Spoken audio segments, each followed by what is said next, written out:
Welcome to Crossroad Connection. We're speaking out for those left unheard. My name is David SCHURINGA. I'm the president of Crossroad Bible Institute and your host for Crossroad Connection. I have in the studio with me today ERIN ZOUTENDAM, who is an associate editor with Crossroad Bible Institute. That's correct. And so you do a lot of writing for us with our newsletters and developing our curriculum and so forth.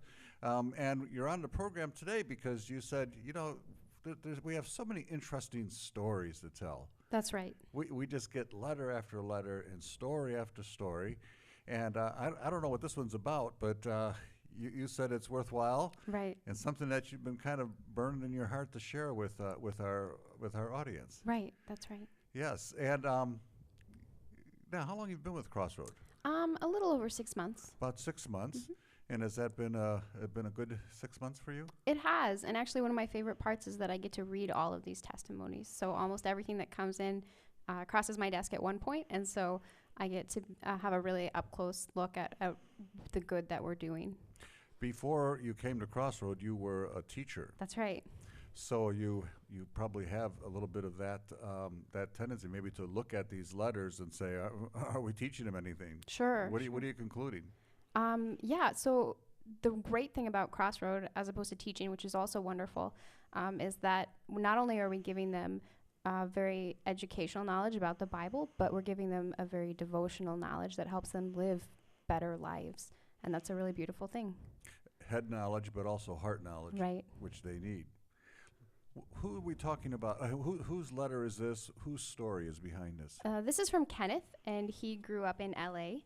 So Kenneth from the West Coast. Right.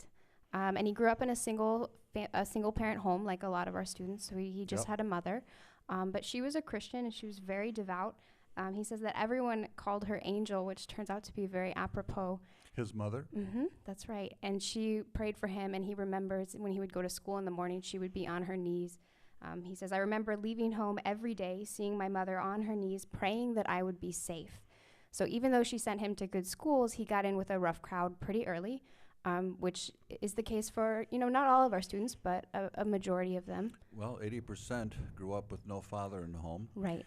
And if you don't have a father in the home to give you some guidance, and the mother is struggling to make ends meet, and it happens. They end up finding their identity in a gang or something, right? Right, exactly. And so he said he was hanging out with the coolest guys in school, the ones that everyone was afraid of. And he says that he was kind of in and out of jail for quite some time. So not into prison yet, but that's not a good place to start. Yep. And he remembers one day in particular, he was going to go back out with his friends, and his mother said, son, please don't go out. I have a very bad feeling about this. But he left anyway, and so he left with her on her knees praying again, right? And he got shot that day. But fortunately, it wasn't fatal. But he says, in spite of this, he was in the hospital one day, and then the very next day, back out on the street with his gang and his friends. Mm. And so this letter, the whole thing is in the frame of his mother always praying for him, which is really beautiful. So we know, mother, she was doing what she could to raise him, which is wonderful. But he says that after that episode, one day his mother kind of drove by where he was on the sidewalk and kind of said, get in the car, we're going to church. And so he went just as he was. He said he was just in his street clothes. And he had a really deep spiritual experience there. And he writes that he got saved.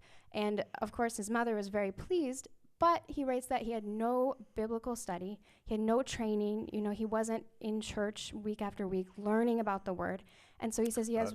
to say it in short, no discipleship. Exactly. Evangelism, but right. No discipleship. Exactly. And so he says he was mostly still living in the world at this point. Mm-hmm. Having made a decision, but not being discipled, you can't make the transition. Right, exactly. You can't just jump into a new life without knowing where to go or what to do. So he's back on the street, with the same crowd, and eventually he ends up back in prison. And you know about this, but it was under the California 3 strikes law. And so for a burglary, which was nonviolent, he has a sentence of 25 years to life. Yes. Yeah. So how did CBI come into his life? Well, he's been a CBI student for a while now, and he writes that now that he's in prison, for the first time, he has a chance to participate in Bible studies in church. What had been lacking? Right, and so CBI is a big part of that. It's been giving him the knowledge that he needs, very practical as far as how do I live this life, what do I do now, where do I go from here? It's interesting that so often I find that churches, they put all the emphasis on evangelism and making a decision for Christ in a particular moment, and don't realize that that's just a start. Right. Jesus says in Matthew 28 to make disciples, teaching them to obey everything I've commanded you. So that's not going to happen in one night in church. Right, exactly. And so what happens if the discipleship is not taking place, frequently people will commit their lives to Christ many times. Sure. Because they feel like they've failed and, they're on the way to hell, so they got to get things straightened out again. Right. But there needs to be that discipleship piece to make a disciple, and that takes time to absorb everything that Jesus has commanded us. And It this is does, a wonderful yeah. example of, we're so grateful that he gave his life to Christ, so that's probably why he knew something was missing. But he was not able to escape the stronghold of that old worldview. Right. Until he got into prison, he discovered CBI. This is exactly why so many churches are using our Great Truths of the Bible course, our discipleship courses, for discipling new Christians who maybe never will go to prison, hopefully not. Right, But right. using those courses because people need to be discipled. Well, thankful we are to God for this praying mother. Yes, There's no question that the prayers of this mother were answered exactly. and are being answered. I hope that the laws will change so that the 3 strikes laws and mandatory sentencing are being challenged. Yes. And I agree with that because what it does, those things, and we'll have to talk about this in another show, but what Yeah. it does, it restricts the judge's ability to administer justice. That's right. So hopefully something like that can get changed. But in the meantime, this young man, what's his first name again? Kenneth. Kenneth.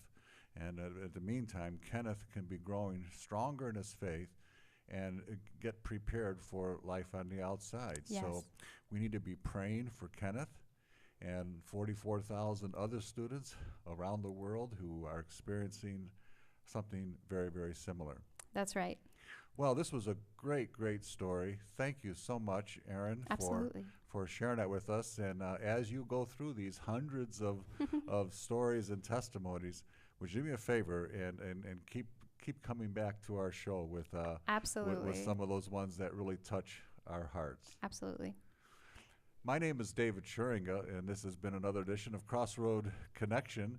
And we've been talking with Erin ZOUTENDAM today about Kenneth from Los Angeles, who's a CBI student and who's being discipled, whose life God is changing for the better. And it all started with a praying mother. Thanks for joining us, and we hope to see you again right here next week.